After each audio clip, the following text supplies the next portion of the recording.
Whatever the cause, Lincoln seemed as preoccupied with insanity as he was with death. In his late 30s, a visit to the scenes of his Indiana youth inspired a poem. That's right, Lincoln wrote bad poetry before he wrote great prose. A poem about a boyhood friend who had lost his mind. A human form with reason fled, wrote Lincoln, while wretched life remains. Did Abraham Lincoln fear the loss of his own sanity? According to biographer Stephen Oates, it was precisely such dread that explains his refusal to indulge in alcohol or surrender to passion.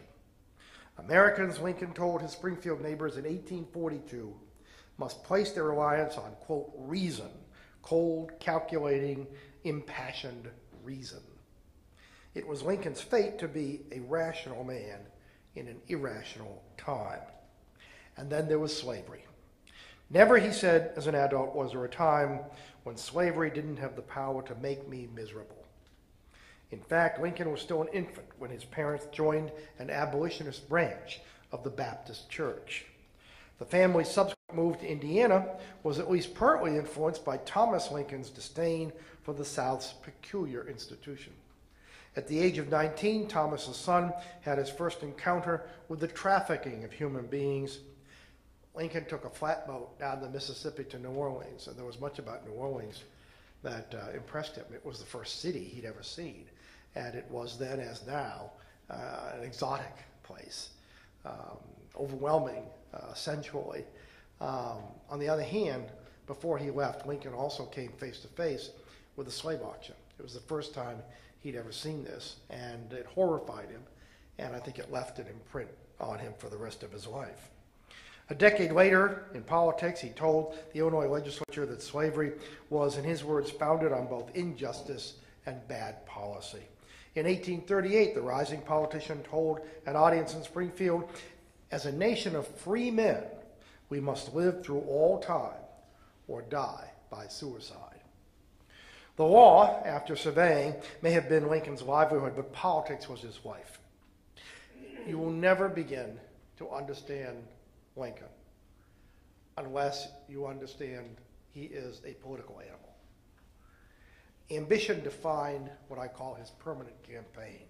Victory promised current reputation and future remembrance.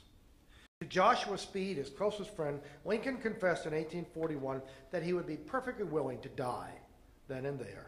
Quote, "But I have an inexpressible desire to live," he added, "at least till I can be assured that the world is a little better for my having lived in it." At the same time, as a lot of folks found out last Tuesday, there are only so many voters who can be moved through logic, eloquence, or cold, calculating, impassioned reason to see moral imperatives otherwise obscured by greed, self-interest, or bigotry. What this meant in practical terms is that Lincoln could master himself, but not the illiterate. Both idealist and pragmatist, his enormous drive matched by a brooding fatalism. In seeking validation through politics, he had chosen the one profession that guaranteed fame and misery in equal measure. If you want a historical parallel, I would suggest Winston Churchill, who famously talked about his black dog, his depression. And yet Churchill combated his depression through political combat. The need to be in politics, to be in combat, brought some kind of cohesion and focus to a life that might otherwise succumb to the black dog. Now, said Lincoln in 1843, if you should hear anyone say that Lincoln don't want to go to Congress, I wish you would tell him you have reason to believe he is mistaken. The truth is, I'd like to go very much. When the prize went instead to a rival, Lincoln made little effort to hide his bitterness. 3 years later, he was again climbing the greasy pole. Winning the election in November 1846, quote, has not pleased me as much as I expected, he confessed. While in Congress, he opposed the Mexican War as an unjust conflict waged for slaveholders by a compliant Polk administration. It's interesting comparing then and now. Lincoln very courageously spoke out against the Mexican War at a time when to do so was to take real political risks back in Illinois. He introduced at one point what became known as the spot resolution, which required President Polk to identify the spot on the map where Mexican aggression had occurred, thereby justifying American response. The Democrats took to calling him Spotty Lincoln, and he was defeated for a second term. So he paid a price for principle. He earned vilification back home. Denied re-election in 1848, Lincoln joined the ranks of unemployed lawmakers who lobbied the new president, Zachary Taylor, for the spoils of victory. It's hard to believe Lincoln standing in line with all the other average, everyday job seekers. But he did. Logical as ever, Lincoln prepared a list of 11 perfectly sound reasons why President Taylor should appoint him commissioner of the General Land Office, a sinecure that paid $3,000 a year. Taylor was unpersuaded. As a consolation prize, Lincoln was offered the territorial governorship of Oregon, which he turned down. A politically adroit move he blamed on a wife whose desire for rank dwarfed even his own. His willingness to feed at the public trough gave poignancy to Lincoln's later dealings with the horde of placers who infested his White House. At one point, transforming misery through humor, Lincoln declared himself well pleased to have contracted a mild form of smallpox, because, as he put it, now at last I have something I can give everyone. But all that was in the unfathomed future. And in the meanwhile, there was posterity to ruin an ambitious man's sleep.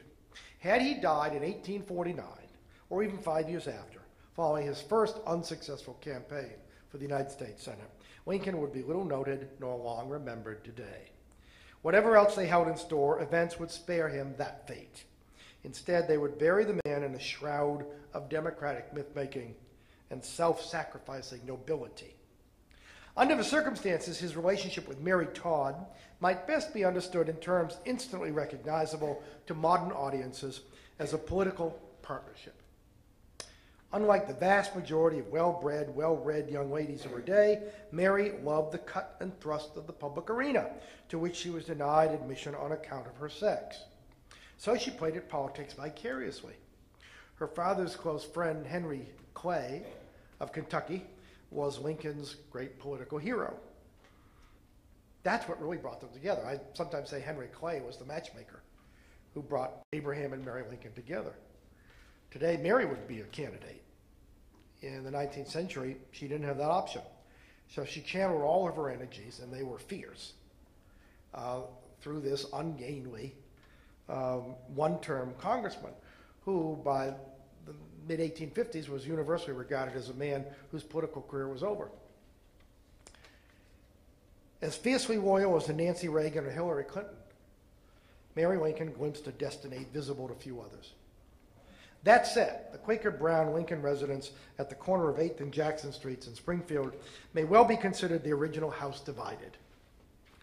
Billy Herndon exaggerated the shrewish qualities of Mrs. Lincoln, with whom he enjoyed, if that is the word, a relationship of unconcealed mutual antipathy. Yet there are too many contemporary accounts that have Mary striking her husband with a stick of wood, hurling hot coffee in his face, or driving him to take refuge on an extra-long sofa in the offices of Lincoln and Herndon, to be dismissed as mere neighborhood gossip. That is not to say that Lincoln was an easy man to live with. He was not. When he wasn't away on the legal circuit for weeks at a time. In fact, someone totaled this up and figured that through much of the 1850s, part of the 1840s, Lincoln was literally away from home 6 months out of the year, riding the legal circuit. And that left Mary to take care of small children with the help of an Irish maid with whom she was invariably quarreling. He could be found lying on the floor in a newspaper-induced trance, or answering the door to his wife's dismay in his shirt sleeves, or absentmindedly pulling a wagon down the street, heedless of a screaming child who had fallen out. A Springfield neighbor looked out the window one day and saw Lincoln carrying his 2 sons, Willie and Tad, the boys shouting at each other and punching the air. "What's wrong?" said Lincoln's neighbor. "Just what's the matter with the whole world," replied Lincoln. "I've got 3 walnuts, and each wants two.